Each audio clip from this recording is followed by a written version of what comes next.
Assalamu alaikum everyone. Hope you are well and doing great with my channel. আজকের এই ভিডিওতে আমি আপনাদের সাথে শেয়ার করব একটি অ্যাডভান্স ইংলিশ স্ট্রাকচার। সো ভিডিওটি না টেনে শেষ অবধি দেখুন। আমার মনে হয় না সে তোমাকে সাহায্য করবে। আমি মনে করি না সে এখানে আসবে। আমার মনে হয় না সে তোমাকে বিয়ে করবে। আমি মনে করি না তুমি এটা করতে পারো। এই প্রতিটা বাক্যে যে জিনিসটা কমন আমরা দেখতে পাচ্ছি সেটা হলো আমার মনে হয় না।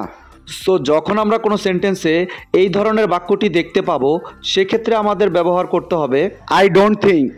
এই টাইপের বাক্যগুলোকে ইংলিশে বলতে হলে সেন্টেন্স স্ট্রাকচারটি হবে I don't think plus sentence. চলুন তাহলে এই স্ট্রাকচারটি দিয়ে এক্সাম্পলগুলি দেখা যাক। আমার মনে হয় না সে তোমাকে সাহায্য করবে। I don't think he will help you. I don't think he will help you. আমি মনে করি না সে এখানে আসবে। I don't think she will come here. I don't think she will come here.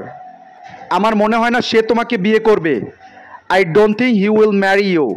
I don't think he will marry you. আমি মনে করি না তুমি এটা করতে পারো। I don't think you can do this. I don't think you can do this. I hope এই স্ট্রাকচারটা আপনারা ভালোভাবে বুঝতে পেরেছেন। Now it's your turn. আমার মনে হয় না সে তোমাকে বিশ্বাস করে। আমার মনে হয় না সে তোমাকে বিশ্বাস করে। এই বাক্যটি ইংলিশে কী হবে আপনারা কমেন্টে লিখে জানাবেন।